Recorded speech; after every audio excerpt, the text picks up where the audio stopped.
Hi, everybody. I'm Carolina, VP Head of Activation for Assembly Global. Basically, I'm head of all the media for Data First full service ad agency. So today, I'm going to walk you through how you can leverage digital advertising to create more personalized experiences with your customer throughout their journey with your brand online in a privacy first world. Very exciting stuff. Long title. Okay. So I thought this would be a great place to start. So this is the promise of personalization, the promise of addressability, the ability to target the right person at the right time with the right message. However, it takes a lot of data points to get this hyper targeted on a user, a lot of data points on a user that they need to consent to. And so this is what's being challenged right now in light of all the new and pending privacy changes that are happening around the world. And so what are these changes? So one is just the ever-changing privacy legislation landscape. And there's a trend that large companies and platforms such as Facebook or LinkedIn, they're using the most stringent of privacy policy like GDPR across the board to help future-proof their business. It's a lot easier to manage one privacy policy across your platforms versus 12 different ones across markets. Number two is the recent changes of privacy changes that Apple set out with the release of iOS 14.5 and later versions. So now app owners or app developers need to get explicit online or opt-in consent from the user to track them for advertising purposes. Now you may say to yourself, you know what, I really care about my website. My app is only for loyalty programs. And that may be true. However, a lot of the advertising platforms we use today, if you think about your phone, whether it's Instagram or YouTube, most people access them through an app. And so I think the last stat I checked, it's about 25% of apps globally, people have opted in for tracking. So this creates a problem when you're trying to create a targeted ad campaign and retarget users that have been on these platforms. If you do have an app, it's a two-way consent that they not only need to consent to the advertising platform to track them across different sites and apps, but also your app. And then the last privacy change is the deprecation of third-party cookies, now pushed to 2024. And I want to unpack this one a little bit because I think there's been a misconception that Google is doing this for their own good. And yes, arguably they do benefit a little bit from it because they have a lot of first-party data.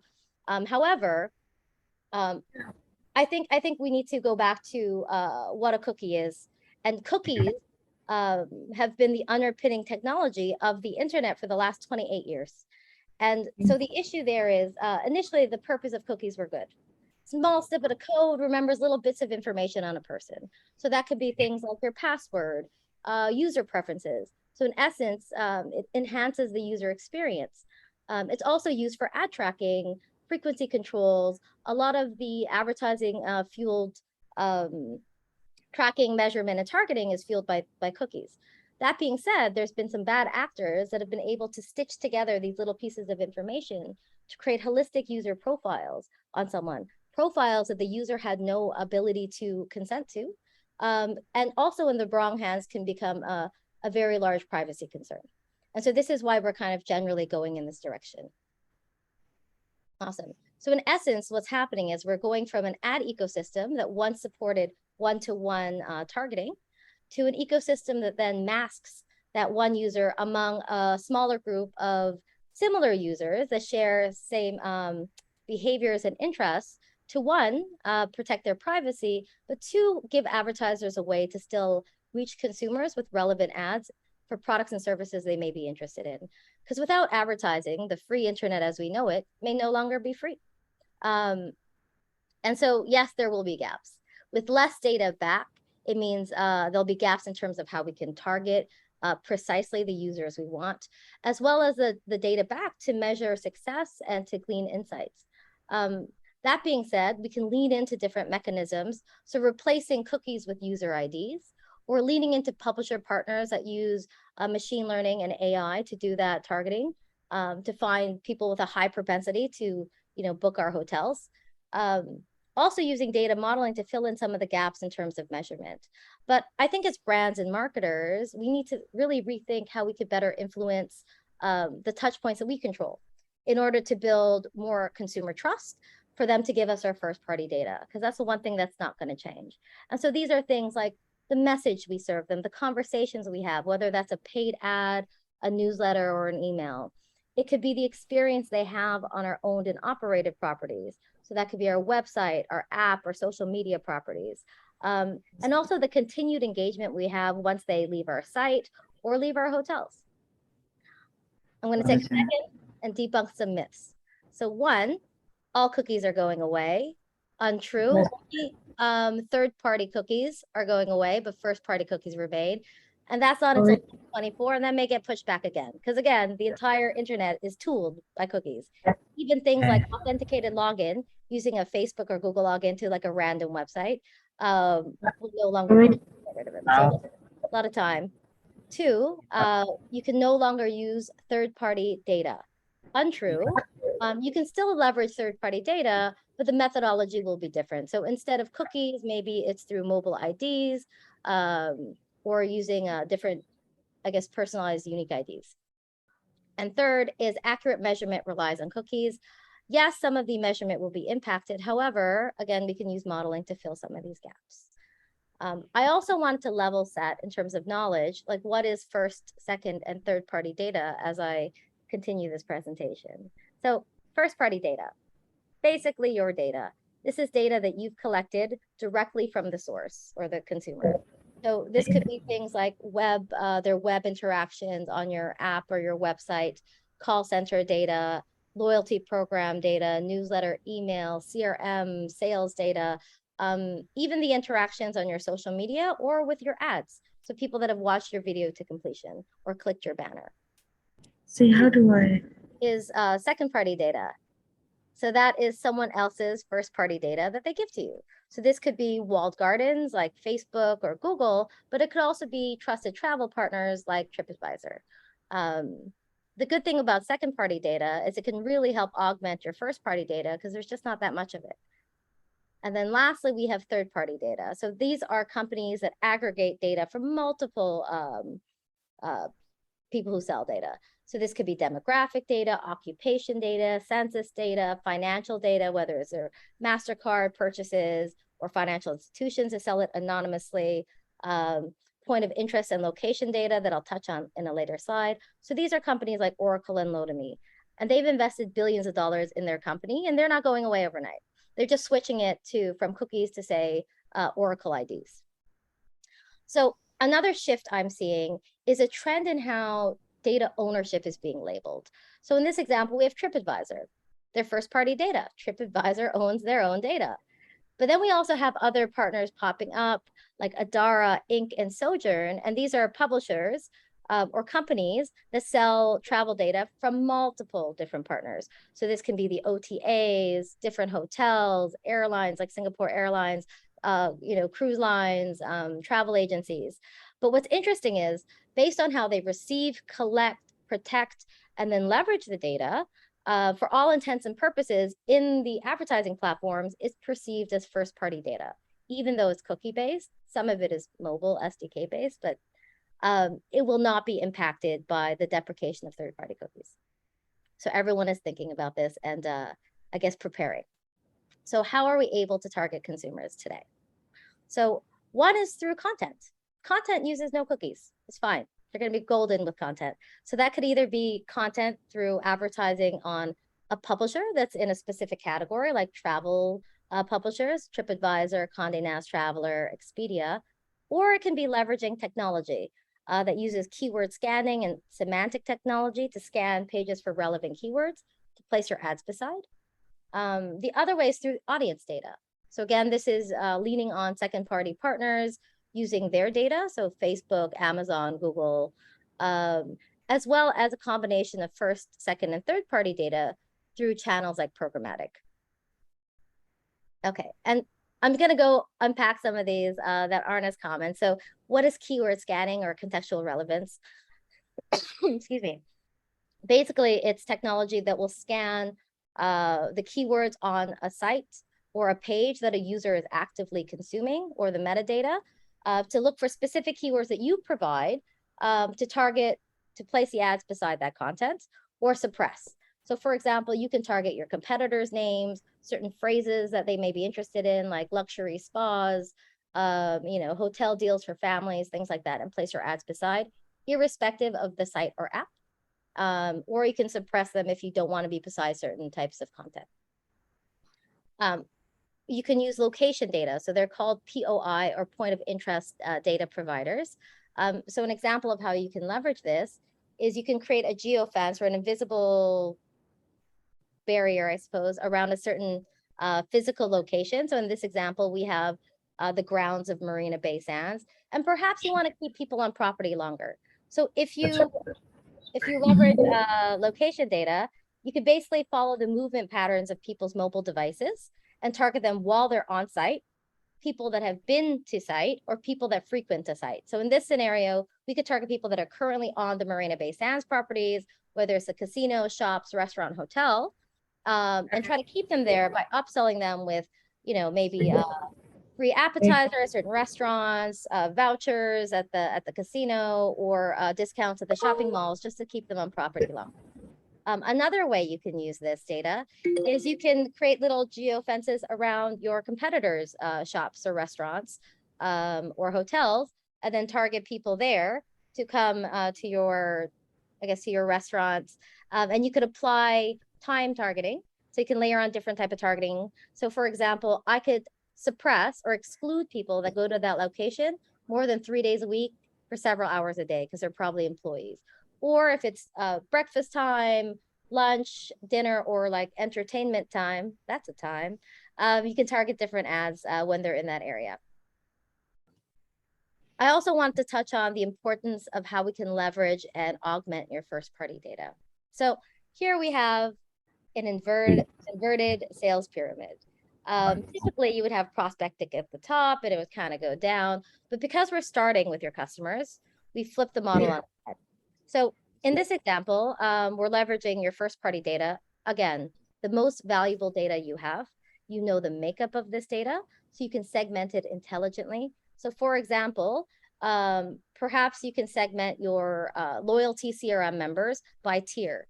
So you can create seed audiences or lookalike audiences, people that share common attributes with your existing customers that aren't currently your customers, and target specific ads to people who look like your elite or platinum tier versus maybe your silver tier or budget traveler. And then serve them with relevant offers or messaging that will better resonate with them to turn them into customers. Because first party data is limited, as is retargeting, I do encourage you to keep layering in prospecting, so you can target people based on partners' data, like TripAdvisor's data, Sojourn's data, Inc.'s data, targeting people. So Inc., for example, uses Singapore Airlines or Agoda data. So you could target people that are currently actively looking for hotels within your budget range, to then fill up the pool to then continue that beautiful sales pipeline. Yeah. It's also important to think about your engagements with the user. So what are the touch points we have with them and how can we make them more meaningful? And this is really about the user experience. Every touch point you have with a consumer is a conversation. So consider all the interactions or touch points between the consumer and your brand, so you can tailor relevant next step messaging or engagement that adds value and builds the relationship with the customer to encourage them to convert and be part of that beautiful first party data pool. So that could be the initial conversation you have, the initial ad. If you have first party data on them, use it. So if you know they're a family, serve them things more related to family versus couples or a business traveler. If you don't have any data on them, consider leaning on contextual targeting or contextual keyword relevancy, interests, their behaviors, also leveraging dynamic ads so you can stitch together relevant, promos, messaging, call to actions, and landing pages that will, better resonate with them. Another touch point is the landing page. Where are you driving these people to? Is it just a generic homepage with a widget? That's awesome. However, consider pre and post booking. Say, for example, if I went on your hotel website and I've already booked my hotel reservation, does it make sense that when I come back, I see more hotel offers? Maybe some might be better than the one I just purchased. So if they're a returning user who's already purchased, maybe remove the booking, the reservation widget entirely and show them a different experience. Also, what is the next step you want them to take? And how will your next message help encourage them to do so? Do not retarget users with the same ad you drove them to your site with to begin with. So this is an opportunity to incentivize them to complete a different action. So if they've booked, maybe join the loyalty program, upsell, cross-sell with different F&B offers while they're in town. And I'm going to walk you through an example of this just to drive this point home. Okay, so for example, this is a personalization flow. So what do we know about the user? Say you know nothing to begin with. So this is prospecting. We're going to find net new users or net new customers that we don't know, but we're going to lean on the data that our partners have. So maybe we use TripAdvisor or whoever. And so we know that this person is from Australia, origin, destination, Thailand or Singapore. We know that they have a certain budget because they've browsed certain stars of restaurants or booked a certain class of flights. And then we're going to serve them paid ads. What is the message? Probably general because we don't know very much about them. So book, direct, and save. And then what landing page experience do we drive them to? Probably a general landing page, see what they do. And the purple represents the activity they have with your brand. So in terms of the ad interaction, they searched, it's a search ad, they clicked on it, they landed on your site, they started filling out the booking widget. So now we know there's 2 adults, 2 children, they're booking a family room, so they have lots of money. Their length of stay is about 5 days. They're interested in family restaurants, but for some reason, they don't complete the reservation and they fall off. Maybe it was dinner time, maybe they wanted to keep looking and comparing prices. So now what do we know about them? Now we know their budget. Now we have them as part of our first party database. Even though they haven't converted, we still have their browsing behavior and their online behavior. We know they're a family. We know the budget. We know their length of stay. So we can now retarget them with more relevant messaging and advertising. So maybe the message or the next ad they see is a re-engagement ad. So maybe it's a family package that we show them, different promos, and we make it a time-sensitive offer. Like, this offer ends at midnight tonight to really increase that urgency because we know they're in market. We know the dates they're going to be in town. And so what's the landing page? So now we can re-engage them. Now when they come back, we could dynamically change the landing page they go to or just embed it within the ad. And now the masthead of the website can be a family-friendly image. We can highlight family-friendly amenities and whether it's restaurant or other things that the hotel may have to help encourage this user to complete their reservation or booking. Okay, what activity have they done now? Now they've watched a complete video of the property, they go online, they're sold, they book. Amazing, we've converted them. They're now part of our sales database. We know their CRM profile, we know their name, we know their email, their address, the spend. We can now start calculating their lifetime value and our return on ad spend. In terms of the next message we send, because now they've completed a booking, maybe we upsell them and cross-sell them. We try to encourage them to join the loyalty program so they're more enticed to, go to the different restaurants that we have on property, or the spa. We can give them recos to, maybe it doesn't increase our value, but recos of what to do in the neighborhood, different cuisines, local cultures, just to increase the value that you're bringing to the user. And then in terms of the landing page, if by chance they go back to the website, that you remove any hotel offers, and the masthead is really about pushing the next action you want them to take. So maybe it's highlighting the benefits of your loyalty program. I don't want this to only be about paid ads. Consider other forms of communication you have with them. So if they've downloaded your app, maybe you send them different push notifications of things to do in the area, little tips and tricks to then increase that brand love because you're adding value outside of just purchasing some night stay.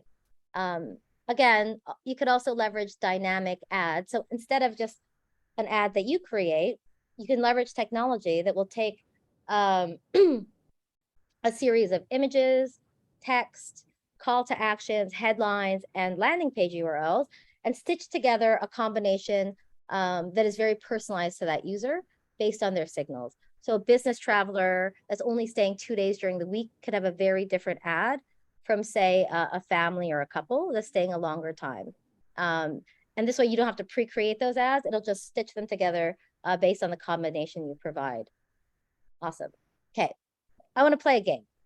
As we talk about user experience, I want you to put yourself in the mind of a consumer that's actively looking to book a hotel. So this is an article about the 24 best hotels in Singapore.